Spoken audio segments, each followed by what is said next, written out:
Captain Jake Morrison stood at the main window of his ship, his hands pressed against the cold metal frame as he watched the last human transport ship disappear into the darkness of space. The blue glow of its engines faded until there was nothing left but stars and silence. 3 months ago, Jake had been proud to escort the first group of families to their new home on Kepler 442b. The planet was beautiful, with green forests and blue oceans that reminded everyone of Earth. The colonists had named their new city New Haven. They built schools and parks, and homes where their children could play safely. Now New Haven was gone. All of it. Every building, every street, every dream turned to ash and twisted metal. The aliens had come without warning. Their ships were massive, dark things that blocked out the sun as they descended from the void. The colonists had tried to communicate, to ask what the aliens wanted. The answer came in the form of burning plasma that fell like rain on the city below. Lieutenant Amy Carter walked up to Jake with a datapad in her hands. Her face was pale, and her eyes were red from crying. She had friends on New Haven, too. "Sir, we have the final count," she said quietly. 47,000 civilians confirmed dead. We found no survivors on the planet's surface. Jake closed his eyes for a moment. 47,000 people. Men, women, children, grandparents. All gone in a single day. He thought about Little Emma Rodriguez, who had been so excited to see her first alien sunset. He thought about Dr. Martinez, who had been planning to grow Earth vegetables in the alien soil. He thought about the school teacher, Mrs. Johnson, who had promised to send pictures of her students to her family back on Earth. None of them would ever send another message home. What do we know about these aliens? Jake asked. Amy looked at her notes. The computer calls them Vorthik. They have been moving through this part of the galaxy for the past 50 years. Every planet they visit ends up the same way. Dead. Empty. Do they take prisoners? Slaves? Resources?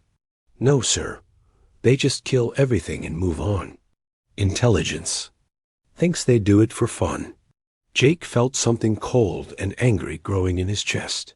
These aliens were not at war with humanity. They were not fighting for land or resources or even survival. They were killing for entertainment. There is something else, sir, Amy said. Her voice was even quieter now.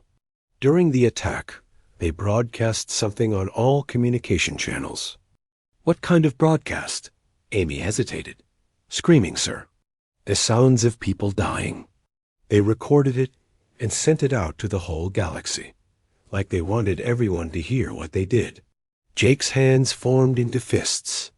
The aliens had not just murdered 47,000 innocent people. They had turned their deaths into a show, a warning to other species about what would happen if the Vorthik decided to visit their worlds. Where are they heading now? Jake asked. Toward the outer colonies. Mars Station, Europa Base, the mining platforms around Jupiter. If they keep moving at their current speed, they will reach Earth in 6 months. Jake turned away from the window and looked at his crew. These were good people, brave people. They had signed up to explore the stars and protect human colonies. They had not signed up to fight monsters who killed for pleasure, but that was exactly what they were going to have to do. Send a message to Earth Command, Jake said. Tell them the Vorthik have made a serious mistake. What mistake, sir? Amy asked. Jake walked to his command chair and sat down. He pulled up his personal files and found the folder marked Classified, Project Midnight. For years, he had hoped he would never need to open these files. The weapons described inside were too terrible to use against other humans, too dangerous to even think about. But the Vorthik were not human. They think we will break like their other victims, Jake said. They think we will scream and beg and die quietly like good little prey animals. They do not understand what they have done. Amy moved closer. Sir, what are you talking about? Jake's finger hovered over the Project Midnight files. Inside were blueprints for weapons that could destroy entire star systems, biological agents that could turn a person's own body against them, nanomachines that could cause pain beyond imagination.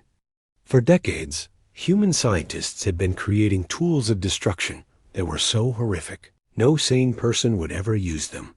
The Vorthik had just given humanity a very good reason to stop being sane. The aliens think they brought hell to our doorstep, Jake said. They have no idea what hell really looks like.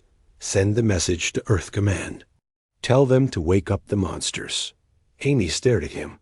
Sir, what monsters? Jake opened the first file. The screen showed pictures of test subjects writhing in agony as microscopic machines ate them alive from the inside. The notes described weapons that could keep a victim conscious and aware while their bodies slowly shut down over the course of days. Other files showed biological weapons that could drive entire populations insane with fear and rage. The monsters we created to fight other monsters, Jake said. The weapons we built and then locked away because we were afraid of what we might become if we used them. He looked back at the window where New Haven's sun was still visible in the distance. Somewhere in the wreckage of that planet were the bodies of 47,000 people who had died screaming while aliens watched and laughed. But the Vorthik just gave us permission to stop being afraid, Jake continued. They want to hear screaming? They want to broadcast death and terror across the galaxy? Fine. We will give them exactly what they want. Amy was reading over his shoulder now, her face growing pale as she saw the weapon specifications. Sir, these things are ...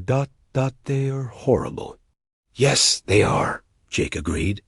But so is what happened to New Haven. The Vorthik think they are the apex predators of this galaxy. They think they can hunt and kill any species they encounter. They are about to learn that humans are not prey. He closed the files and stood up. Around the bridge, his crew was watching him with a mixture of fear and determination. They had all lost friends on New Haven. They all knew that Earth and every other human colony was next on the Vorthik list. Signal the fleet, Jake ordered. We are returning to Earth immediately. And send a message to every human colony in the outer systems. Tell them to evacuate toward the inner worlds. Tell them the war has begun. As the ship turned toward home, Jake looked one last time at the dying light of New Haven Star. The Vorthik had wanted to send a message to the galaxy. They had wanted to show every species what happened when the hunters came calling. Message. Received. Now humanity would send a reply. And when the galaxy heard the Vorthik screaming in return, every alien species would learn a new lesson about the small blue planet in the Sol system. They would learn that when humans were pushed to their breaking point, they did not break. They became something much worse than the thing that pushed them. Dr. Elena Vasquez stepped out of the elevator deep beneath the Colorado mountains. The ride down had taken almost 10 minutes. She was now 3 miles underground, in a place that did not exist on any public map. The air smelled like metal and antiseptic. Warning signs covered the walls in dozens of languages, all saying the same thing: authorized personnel only. Elena had been working on Project Midnight for 8 years. Every day, she went to work knowing that she was creating things that should never exist. Weapons so terrible that just thinking about them made her sick. But the government had insisted that humanity needed these tools, just in case they ever faced an enemy that could not be stopped by normal means. Today, that enemy had a name. VORTHAK. General Paul Henderson was waiting for her at the security checkpoint. His face looked older than it had yesterday. And news from New Haven had aged everyone who heard it.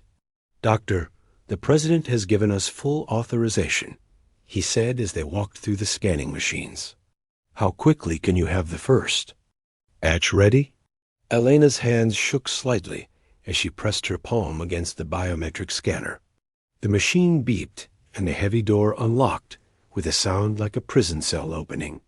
"The Reaper nanits have been in storage for 8 years," she said. "We can have them active within 72 hours.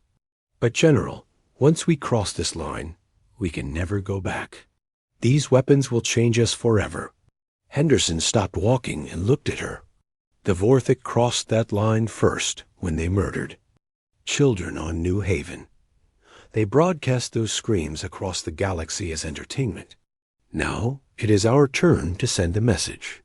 They entered Laboratory Omega, a room the size of an aircraft hangar, filled with rows of white containers. Each container was the size of a refrigerator and hummed with power. Warning lights blinked red and yellow around every unit. The air itself felt dangerous, like standing too close to a lightning storm. Elena approached the first container and began typing commands into the control panel. Inside the unit, billions of microscopic machines waited, in suspended animation. Each nanite was smaller than a virus, but infinitely more deadly. They had been designed with one purpose: to cause the most prolonged, agonizing death possible. "Remind me how they work," Henderson said quietly. Elena did not look away from her controls. "They enter the body through any opening. Skin pores, mouth, nose, even through the eyes. Once inside, they spread through the bloodstream and attach themselves to nerve endings. They keep the victim completely aware and conscious while they slowly shut down non-essential body functions." "How long does it take?" 18 to 20 hours. The nanites are programmed to maintain brain function and pain receptors until the very end. The victim experiences every moment of their death with perfect clarity." Henderson was quiet for a moment. "And the psychological warfare component?" Dr. Ryan Cross joined them from across the laboratory. His hair was messy, and his clothes wrinkled. He had been working for 36 hours straight since the news from New Haven arrived. "The broadcast system is ready," Ryan said. "Each nanite swarm includes communication relays. They will transmit everything the victim experiences directly back to their command ships. Visual, audio, even pain sensations if their nervous systems are compatible with our equipment." Elena finished the activation sequence on the first container. The humming grew louder, and the red lights changed to amber. "System coming online. First batch will be ready for deployment in 68 hours. She moved to the next container, then the next. Each time, she felt like she was releasing a demon from a bottle. These nanites could kill entire planets if they were ever used incorrectly. They could wipe out species, destroy ecosystems, turn paradise worlds into silent graveyards. But that was exactly what the Vorthic had done to New Haven. "Tell me about the other weapons," Henderson said as they walked deeper into the laboratory. Ryan led them to a section marked with biohazard symbols. "The viral agents are in the next chamber. We have pathogens that can rewrite brain chemistry, causing victims to attack their own allies while remaining completely aware of their actions. Imagine being trapped inside your own body, watching yourself hurt the people you love, unable to stop yourself." Elena shuddered. "The test subjects begged us to kill them. They preferred death to living with the knowledge of what they had done to their families." They reached another section where containers held different nightmares. Henderson read the labels: fear gas, despair virus, madness spores, agony bacteria. "This one keeps victims in a constant state of terror," Elena explained, pointing to a blue container. "Their own shadows become monsters. Their friends become enemies. They die of fear, literally scared to death over the course of days. And this?" Henderson pointed to a black container marked with skull symbols. "Loneliness plague," Ryan said. "It creates an overwhelming need for human contact, while making the victim terrifying to look at. They become so desperate for companionship that they will do anything, say anything, promise anything just to have someone stay with them. But their appearance becomes so horrifying that everyone runs away. They die alone, abandoned, knowing that they have become monsters. Elena activated more containers. Each weapon was worse than the last. Decades of human imagination turned toward the single goal of causing maximum suffering. Scientists had competed to create the most horrible deaths possible. They had succeeded. Beyond their worst nightmares. The alien command ships will receive everything, Ryan continued. Every scream, every moment of terror, every desperate plea for mercy. We will broadcast it on all frequencies so that every Vorthic in the galaxy can watch their fleets die slowly. Henderson nodded. Good. Let every species in the galaxy see what happens when you attack humanity. Elena finished activating the last container and stepped back. The entire laboratory now hummed with malevolent energy. Billions of microscopic killers were waking up, preparing to do what they had been designed for. General, I need you to understand something, she said. Once we use these weapons, we become something different. We stop being the good guys. We become the monsters that other species will fear in the dark. Henderson looked around the laboratory at the instruments of torture they had created. Doctor, 47,000 innocent people died screaming while aliens watched for entertainment. Those people had children, parents, friends who loved them. They had dreams and hopes and plans for the future. The Vorthic took all of that. Away for fun, he turned to face her. If becoming monsters is what it takes to protect the rest of humanity, then that is what we will become. The Vorthic wanted to show the galaxy what hell looks like. Fine. We will show them that humans can create something worse than hell. Elena looked at her hands. These same hands had held her daughter when she was born, had baked birthday cakes, and tied shoelaces and wiped away tears. Now they had just armed weapons that could torture entire fleets to death. God forgive us for what we are about to become, she whispered. Henderson's expression did not change. God can judge us after. We have finished burying our dead. The Vorthic think they are apex predators. They think they can hunt any species in the galaxy without consequences. They are about to learn that some prey bite back. As they left the laboratory, Elena could hear the containers humming behind them. In 3 days, the weapons would be loaded onto ships and carried to the Vorthic fleet.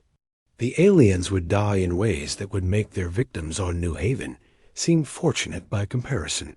Humanity had looked into the abyss of their own capacity for evil, and the abyss had looked back and smiled. Admiral Lisa Santos stood on the bridge of the UE's Retribution, watching 200 human warships emerge from hyperspace. This was the largest fleet humanity had ever assembled.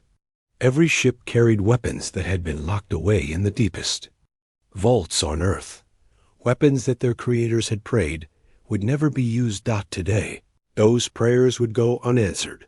The Vorthic stronghold system stretched out before them. 3 massive space stations orbited a dead planet, surrounded by hundreds of alien warships. Intelligence reports said this was where the Vorthic fleet commanders lived when they were not out hunting other species. It was their home base, there. Safe haven. It would be their tomb. Admiral, all ships report ready, said Commander Alex Turner from his position at the tactical station. His hands moved across the controls, preparing to unleash horrors that would haunt his dreams for the rest of his life. Lisa nodded. She had spent 3 sleepless nights reading the weapon specifications. Each system was worse than the last. Humanity had spent decades creating tools that could break the mind and destroy the soul. Now they would see if their darkest imagination was enough to defeat monsters. Initiate Phase 1. Deploy the biological agents. The first wave began silently. Stealth ships like Turner's Shadow's Edge released invisible clouds of engineered viruses into space. The pathogens drifted on solar winds toward the Vorthic fleet. designed to penetrate their environmental systems and spread through their ships, like invisible death. But these were not ordinary diseases. Human scientists had weaponized madness itself.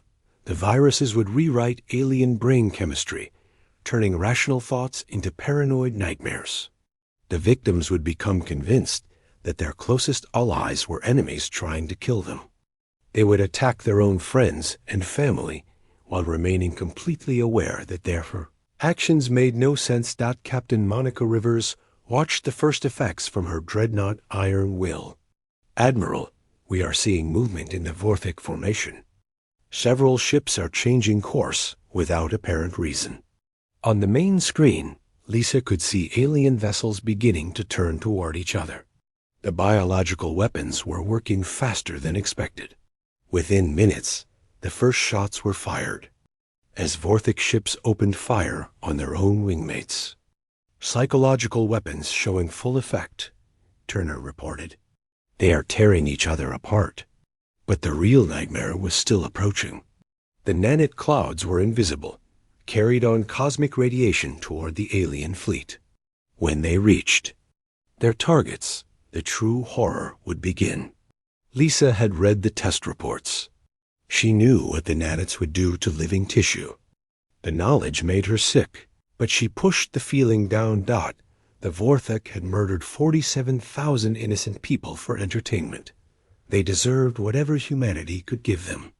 "Admiral, incoming transmission from the Vorthik command ship," the communications officer reported. "Put it on screen." The image that appeared showed a creature that looked like a cross between a spider and a snake.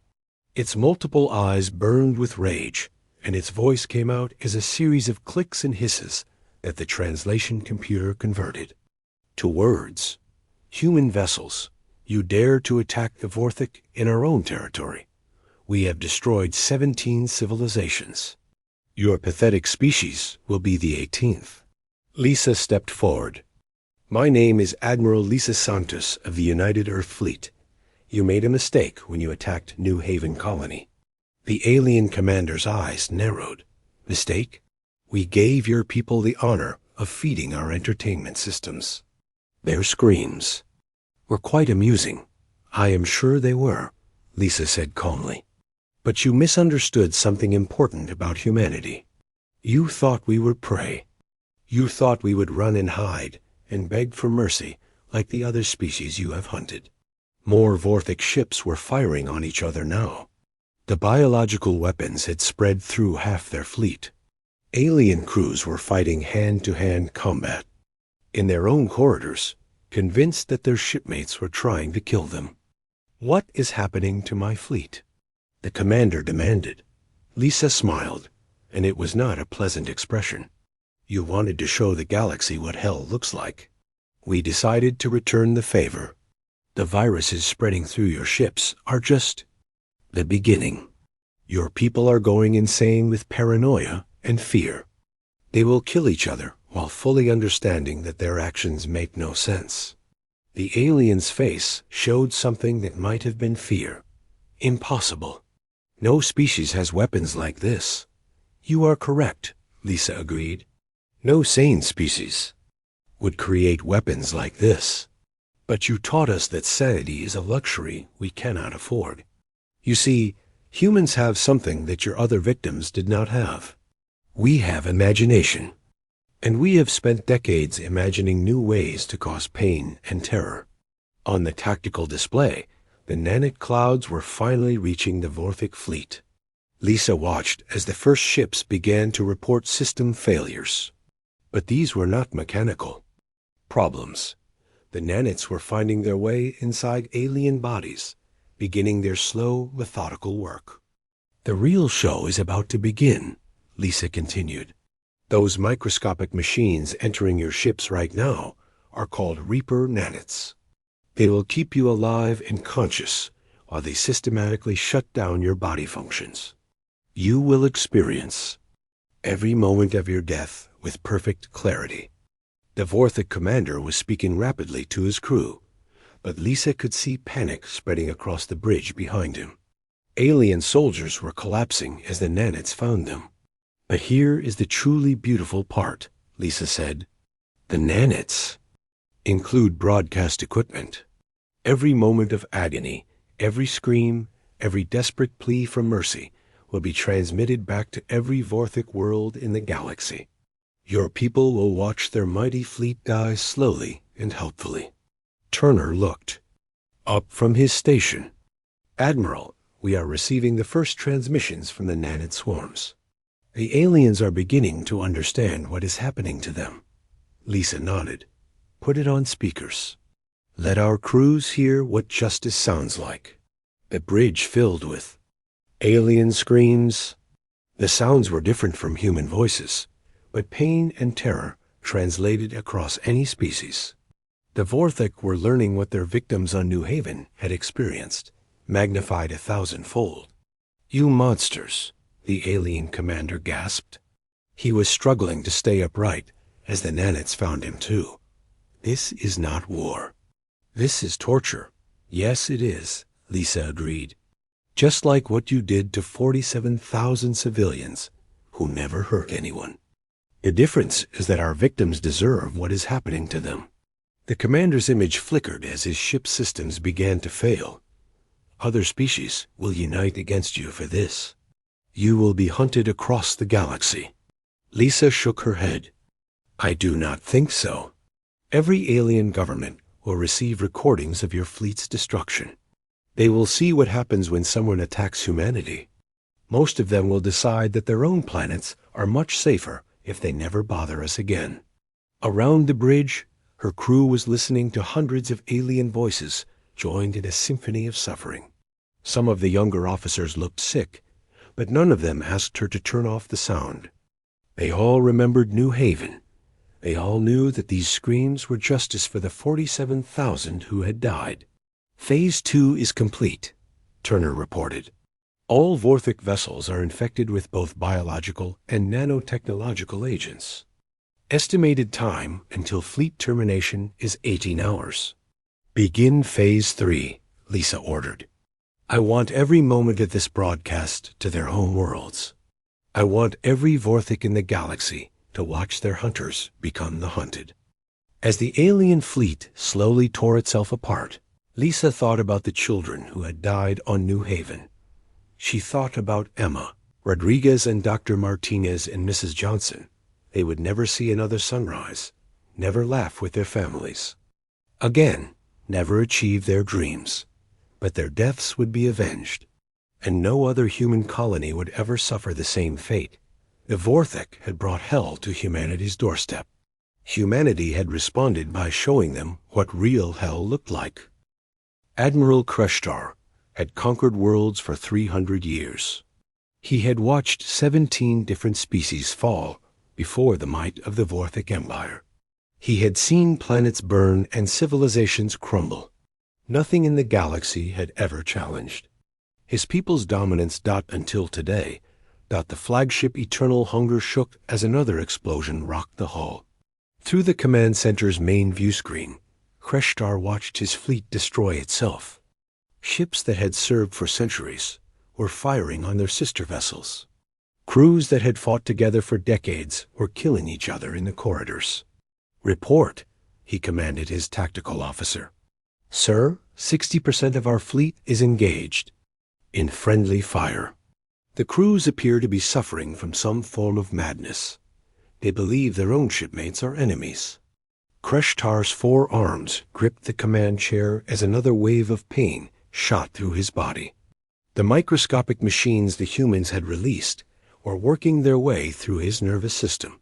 He could feel them moving under his skin, multiplying, spreading to every organ. What about the other ships? The remaining vessels are experiencing system failures. Life support is failing on 17 ships. The crew members are reporting intense pain, but medical cannot identify the cause. On the communication screen, Kreshtar could see the human admiral smiling. The female, called Lisa Santos, looked pleased with herself. She had just destroyed the most powerful fleet in Vorthic history, and she was enjoying every moment of it. Impressive weapons, human. Kreshtar said through gritted teeth. "But other species will unite against you for this atrocity. You have shown the galaxy that humanity cannot be trusted." The human shook her head. "I think you misunderstand the situation, Admiral.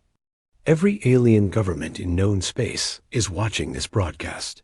They are seeing what happens when someone attacks human civilians. Most of them will decide that avoiding us is much safer than fighting us." Kreshtar tried to stand, but the nanites had reached his motor functions. His legs would not obey his commands. Around the bridge, his crew was falling one by one. Some were screaming.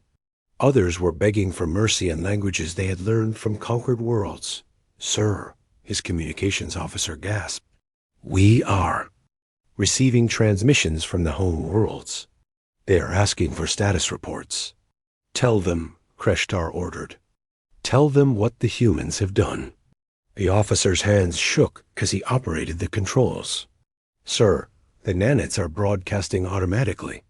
Every Vorthic world is receiving live feeds from our ships. They can see everything that is happening." To us, through the pain, Kreshtar felt something he had never experienced before. Fear, not for himself, but for his entire species. The humans were not just killing his fleet. They were making an example of them. Every Vorthic in the galaxy would watch their greatest warriors die helplessly, slowly, in agony. On Earth, President Catherine Blake sat in the White House Situation Room, surrounded by her advisors. Multiple screens showed the destruction of the Vorthic fleet from different angles. The nanites were providing perfect video quality as they transmitted the aliens' final moments across the galaxy. "How long until it is over?" she asked. Dr. Vasquez checked her instruments. "The nanites are programmed for maximum duration. Each victim will remain conscious for approximately 18 hours as their body systems shut down. Full fleet termination in 22 hours. And the broadcast range? Every inhabited system within 500 light years is receiving the transmission. The Vorthic home worlds are being forced to watch their entire command structure die. Other species are also intercepting the signals." Blake nodded slowly. "Good. Let every government in this part of the galaxy understand that Earth is not to be touched." Secretary of Defense Robert Clark looked uncomfortable. "Madam President, some of our allies are expressing concern about the methods we are using. The European Union representative called it excessive force. The Japanese ambassador used the word barbaric." Blake turned to face him. "Bob, 47,000 civilians were murdered for entertainment. Children were burned alive while aliens watched and laughed. Our response is not excessive. It is justice. But the psychological impact is exactly what we want," Blake interrupted. "Every species in the galaxy needs to understand that attacking humanity has consequences. The Vorthic thought they could hunt us like animals. They were wrong." On the screens, the alien fleet continued its slow death. Ship after ship went dark as their crews succumbed to the nanites. The few vessels still functioning were being torn apart by their own weapons as the biological agents drove the survivors. Insane. General Henderson entered the room with new intelligence reports. "Madam President, we are receiving communications from multiple alien governments. The Zephyrian Empire has requested an immediate ceasefire with all human forces. The Crystalline Collective is offering formal peace treaties. What about the Krex? They have withdrawn all military forces from our border sectors. Intelligence suggests they are moving their fleets to the opposite side of their territory." Blake smiled grimly. "The message is getting through." Back on the dying Vorthic flagship, Admiral Kreshtar watched his tactical display as the last of his escort ships went silent. 300 vessels, the pride of the Vorthic Empire, were now nothing but floating tombs. The nanites had done their work efficiently. "Sir," his communications officer whispered, "I am receiving a transmission from the Second Fleet. They are requesting permission to retreat from human space." Kreshtar tried to laugh, but only managed a painful cough. Tell them to run. Tell them to run as far and as fast as they can. Tell them that humanity is not prey. The human admiral was still on the screen, watching the destruction with cold satisfaction. Any final words, Admiral? Kreshtar looked at her with all four of his eyes. You think you have won a great victory here, but you have only shown the galaxy what monsters you truly are. Other species will fear you, yes, but they will also hate you. Fear will be enough, Santos replied. We do not need to be loved. We need to be left alone. The Vothic Empire will remember this day. We will return with greater numbers and more powerful weapons. Santos shook her head. No, you will not. Your empire is about to watch its entire military leadership die in the most horrible way possible. Your people will be too traumatized to leave their home systems for decades. And if you ever do recover enough to threaten us again, we will simply do this again. Kreshtar felt the nanits reaching his brain. His vision was starting to blur, but his mind remained clear. The humans had designed their weapons to keep their victims conscious until the very end. What have you become? We have become what we needed to become to survive, Santos answered. You taught us that the universe is not safe for peaceful species. You showed us that only the strongest and most ruthless survive. Thank you for the lesson. The transmission ended as Kreshtar's ship lost power. In the darkness, he could hear the screams of his crew echoing through the corridors. The sounds would continue for 17 more hours. Broadcast lived to every Vorthic world in the galaxy. On Earth, President Blake stood and walked to the window overlooking the White House lawn. Children were playing in the park across the street, laughing and running without fear. They would grow up in a galaxy where no alien species would dare to threaten them. The price of that safety had been terrible, but it had been worth paying. Madam President, Dr. Vasquez said quietly, what we have done today, ... it changes us. We are no longer the same species that sent out peaceful exploration missions just a few months ago. Blake watched the children playing. Elena, those children, will never have to worry about alien monsters burning down their homes. They will never have to watch their parents die for someone else's entertainment. If becoming monsters ourselves is the price of protecting them, then I can live with that choice. In the depths of space, the Vorthic fleet continued its 18-hour death. Every scream was broadcast across the galaxy, carrying a simple message. Humanity was no longer prey. They had become the predators that even predators feared. 6 months had passed since the Vorthic fleet died, screaming in the darkness of space. The galaxy had grown quiet in ways that Admiral Jake Morrison had never imagined possible. Trade routes that had bustled with alien traffic now sat empty. Communication channels that once carried diplomatic messages between dozens of species had gone silent. Jake stood in his new office, overlooking the reconstruction of New Haven Colony. Through the reinforced windows, he could see construction. Crews rebuilding the schools and homes that had been destroyed. The work progressed quickly now. Every alien contractor in the sector had volunteered their services for free, desperate to show humanity that they posed no threat. Ambassador Chun Liu entered the office carrying the daily intelligence reports. Her face showed the same weariness that everyone carried these days. The victory over the Vorthic had come at a price that no one had fully understood until it was too late. Admiral, the reports from the outer sectors, she said, placing the data pad on his desk. Jake scanned. Information. The Zephyrian Empire, which had controlled 300 star systems, had officially declared permanent neutrality with human space. Their military fleets had been withdrawn to defensive positions around their home worlds.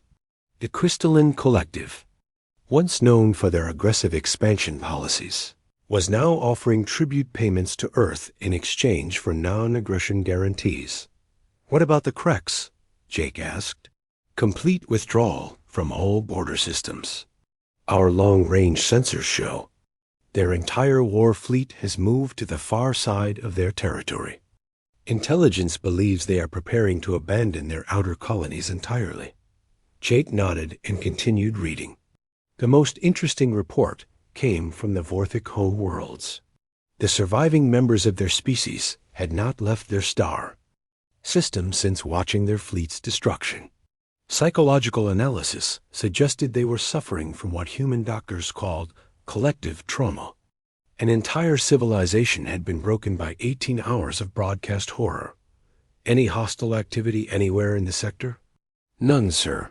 The last pirate attack was recorded 4 months ago. Even the criminal organizations are avoiding human space. Through the window, Jake watched human children playing in the memorial park that had been built where New Haven's first school once stood. They laughed and ran with the careless joy that only children could manage. They would grow up in a galaxy where no alien would ever dare to harm them. But they would also grow up knowing what their parents had become to protect them. That Dr. Elena Vasquez arrived for their scheduled meeting, carrying reports from the expanded weapons facilities. Her hair had gone completely gray in the past 6 months. The stress of creating humanity's arsenal of horrors had aged her decades in half a year. Elena, how are the production increases coming along? Jake asked. She sat down heavily in the chair across from his desk. The nanite facilities are operating at full capacity. We now have enough stockpiled weapons to sterilize 50 star systems simultaneously. The biological weapons laboratories have developed 3 new strains of madness. Virus. The fear gas production has increased by 400%. Jake signed the authorization documents without hesitation. Good. The galaxy needs to understand that our response to the Vorthic was not a one-time event. We are prepared to do it again and worse to anyone who threatens human lives. Elena stared at him. Jake, do you understand what we have become?